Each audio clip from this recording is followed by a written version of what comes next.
திமுக களமிறக்கும் மூவர் அணி. சட்டமன்ற தேர்தலில் திமுகவின் புது வியூகம். சட்டமன்ற தேர்தலுக்கான தேதி அறிவிச்சாச்சு. வேட்பாளர்களையும் நேர்காணல் பண்ணிட்டு இருக்காங்க. கூடிய சீக்கிரமே வேட்பாளர் பட்டியலும் வந்துடும் சொல்றாங்க.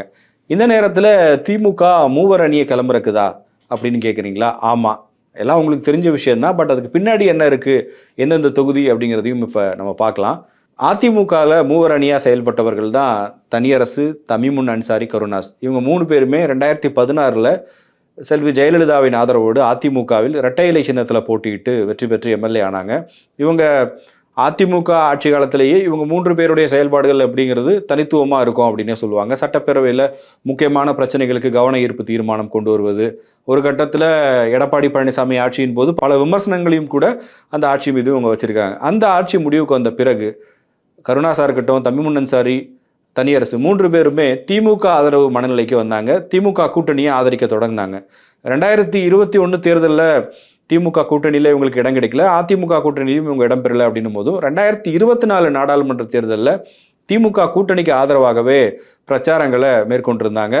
இப்போ 2026 சட்டமன்ற தேர்தலில் இந்த 3 பேருக்குமே இடங்களை ஒதுக்க திமுக தலைமை முடிவு செஞ்சிருக்கு அப்படிங்கிற செய்தியும் வருது. அதில் கருணாஸ் வெளிப்படையாகவே சொல்லிட்டாரு, முக்குளத்தோர் புலிப்படைக்கு ஒரு சீட்டு தரேன்னு திமுக தலைமை சொல்லிருச்சு அப்படின்னு.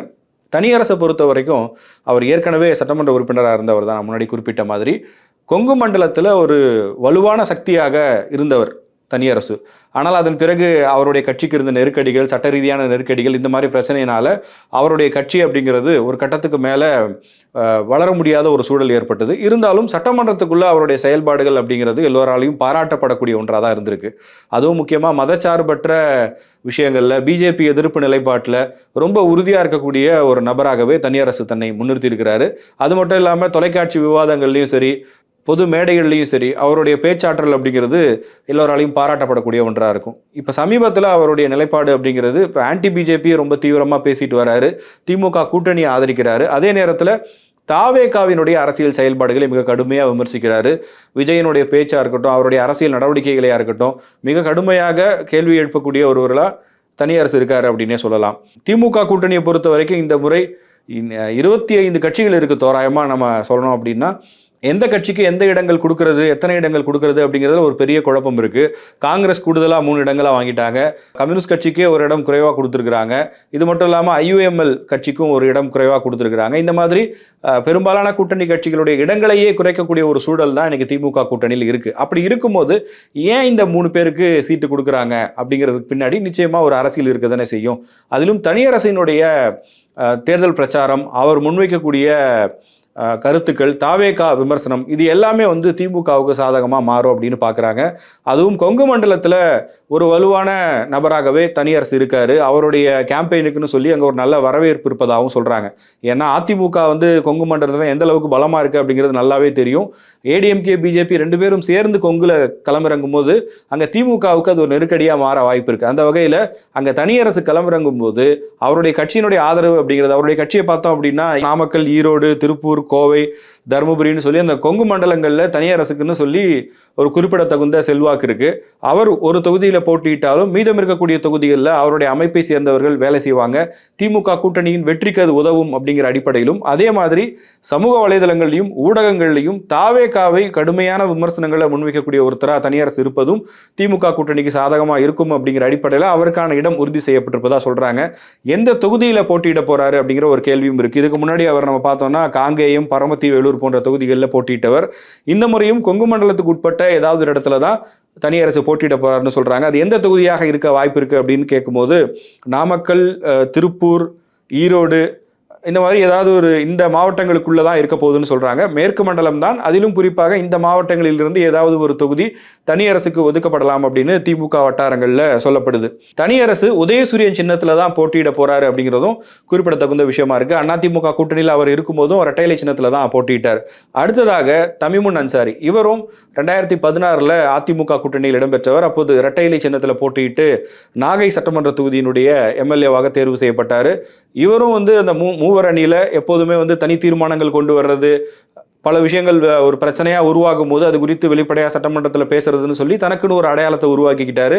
அதே மாதிரி ஆன்டி பிஜேபி அரசியல், பாஜகவுக்கு எதிரான அரசியல் நிலைப்பாடுகள் எடுப்பதில் தமிமுன் அன்சாரிக்கும் ஒரு முக்கியமான ரோல் இருந்திருக்கு. அந்த 2016 to 21 காலகட்டத்தில் திமுக கூட்டணி பல நேரங்களில் அதிமுகவை எதிர்த்து நின்னாலும் அதிமுக கூட்டணியில் போட்டியிட்டு வெற்றி பெற்ற எம்எல்ஏக்களாக இருந்த 3 பேர்ல தமிமுன் அன்சாரி எப்பவுமே மக்கள் சார்ந்த பிரச்சனைகளுக்கு குரல் கொடுக்கக்கூடிய ஒருத்தராக இருந்தார். அதே மாதிரி தொலைக்காட்சி விவாதங்களில் கலந்துக்கிறது, பொது மேடைகள்லையும் அரசியல் கருத்துக்களை முன்வைப்பதுன்னு ஆன்டி பிஜேபி அரசியலை வலுவாக பேசக்கூடிய ஒரு நபராக இருக்கிறாரு. அவரும் 2024 பாராளுமன்ற தேர்தலில் திமுகவுக்கு ஒரு நிபந்தனையற்ற ஆதரவை கொடுத்திருந்தாரு. அவருடைய கட்சிக்கும் இந்த சட்டமன்ற தேர்தலில் திமுக வாய்ப்பளிக்கணும் அப்படின்னு முடிவு பண்ணியிருப்பதா சொல்றாங்க.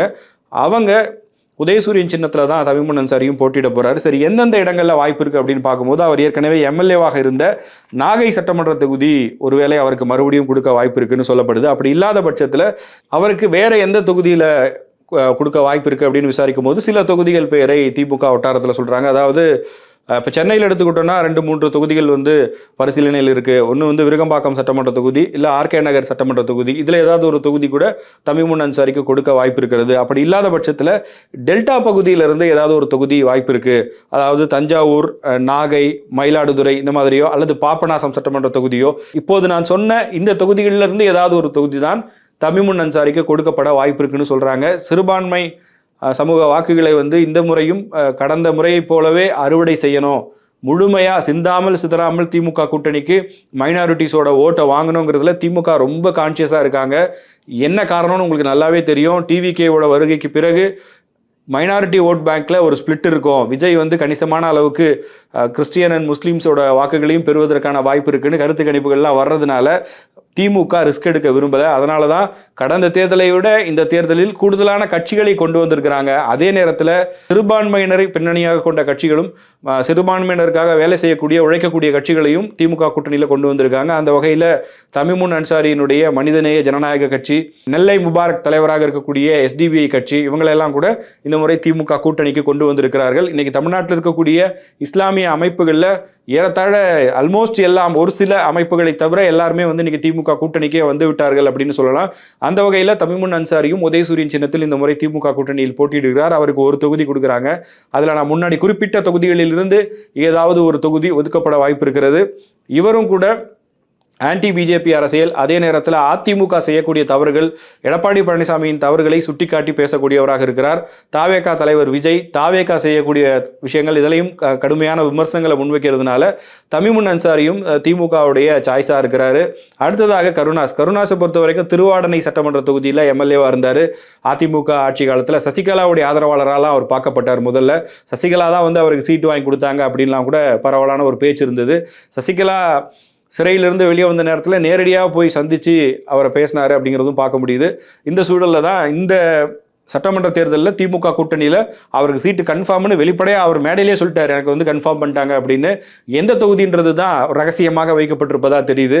போன முறை திருவாடனையில் இருந்தார். பட் இந்த முறை அவர் திருவாடனை தொகுதியில் போட்டியிடுவதற்கான வாய்ப்பே இல்லைன்னு சொல்கிறாங்க. அதை அவர் ஒருவேளை அங்கே போய் நின்னாரு அப்படின்னா வெற்றி பெறுவதற்கான வாய்ப்பும் குறைவுன்னு சொல்கிறாங்க. சிவகங்கை தொகுதி கருணாஸுக்கு ஒதுக்கப்படுவதற்கான வாய்ப்பு இருப்பதாக சொல்லப்படுது. கருணாஸும் அதிமுக மீதான விமர்சனங்களை வைப்பதிலும், அதே நேரத்தில் தென் தமிழ்நாட்டில் முக்குளத்தோர் சமூக வாக்குகளை பெறுவதற்காக அதிமுக நிறைய முயற்சிகளை பண்ணுறாங்க. எடப்பாடி பழனிசாமி தன்னுடைய பரம எதிரியாக பார்த்த டிடிவி தினகரனையும் அம்மா மக்கள் முன்னேற்ற கழகத்தையுமே கூட்டணியில் இணைச்சிக்கிட்டாரு. அதே மாதிரி ஓபிஎஸ்ஐ, அதிமுகவின் ஒருங்கிணைப்பாளராக இருந்த ஓபிஎஸ்ஐ திமுகவில் இணைத்திருக்கிறார்கள். திமுகவும் ஓபிஎஸ்க்கு ஒரு முக்கியத்துவம் கொடுக்குது.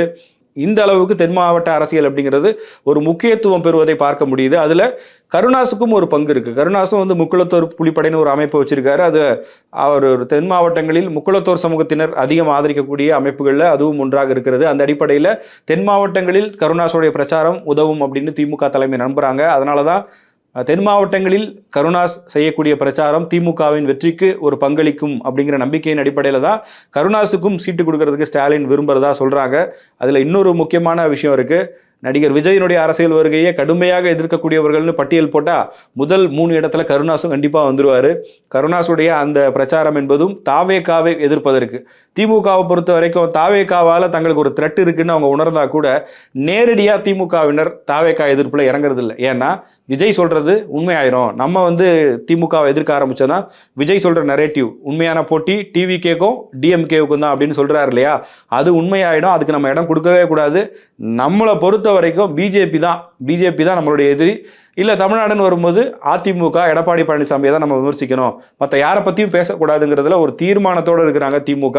ஆனால் அதுக்காக சும்மா விட்டுற முடியுமா? கூட்டணி கட்சியினரை இறங்கி விளையாட விடுறாங்க, அவங்களுக்கு ஒரு ஃப்ரீ ஹேண்டு கொடுக்குறாங்க. டிவிக்கு எதிர்ப்பில் வலுவாக இருக்கக்கூடியவர்களுக்கான ஒரு ஆதரவு தளம் அப்படிங்கிறது திமுகவுக்குள்ள எந்த அளவுக்கு இருக்குன்றது நல்லாவே தெரியும். அந்த வகையில் கருணாசும் திரைத்துறையை சேர்ந்தவர், அவருக்கும் ஒரு ஃபேஸ் வேல்யூ இருக்குது. எங்கள் கேம்பெயினுக்கு போனாலும் மக்கள் வந்து அவருடைய பேச்சை கவனிப்பாங்க.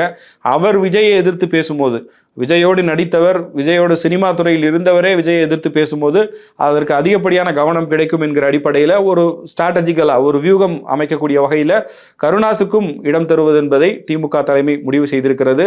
அந்த வகையில் இந்த 3 பேர் திமுக களமிறக்கக்கூடிய இந்த மூவர் அணி, அவங்களுடைய ரோல் என்னவா இருக்க போகுதுன்னா, அதிமுக மீதான விமர்சனங்களை வைக்க போகிறாங்க. ஒவ்வொருத்தருக்கும் ஒரு தனிப்பட்ட பலம் இருக்குது. கருணாசுக்கு ஒரு நடிகர் என்கிற அடையாளம், அதே நேரத்தில் தென் மாவட்டங்களில் முக்குளத்தோர் சமூக மத்தியில் இவருடைய கேம்பெயின் எடுபடும் நம்புகிறாங்க. இரண்டாவதாக தனியரசு, கொங்கு மண்டலத்தை சேர்ந்தவர். கொங்கு பகுதியில் அதிமுக பாஜகவை விமர்சிப்பதற்கும் தாவேகாவை எதிர்த்து பிரச்சாரம் மேற்கொள்வதற்கும் பெரிய அளவுக்கு உதவுவாருங்கிற அடிப்படையில் தனியரசுவையும் இந்த முறை வந்து சட்டமன்றத்துக்குள்ளே கொண்டு போகணும்னு திமுக நினைக்குது. அதே மாதிரி தமிமுன் அன்சாரி, ஒரு சிறுபான்மையினர் முகமாக இருக்கக்கூடிய தமிமுன் அன்சாரி ஆன்டி பிஜேபி பாலிடிக்ஸில் வலுவாக பேசக்கூடியவர். எல்லா சிறுபான்மை அமைப்புகளையுமே அரவணைத்து இந்த தேர்தலில் ஒரு வலுவான கூட்டணியை கட்டமைக்கணும் அப்படிங்கிற அடிப்படையில் தமிமுன் அன்சாரியையும் திமுக தலைமை தேர்வு செய்திருப்பதா சொல்கிறாங்க. உங்களுடைய கருத்து என்ன? திமுகவினுடைய இந்த வியூகம் திமுகவின் வெற்றிக்கு எந்த அளவுக்கு பங்களிப்பு செய்யும் அப்படிங்கிறத கமெண்ட் செக்ஷனில் பதிவு பண்ணுங்கள்.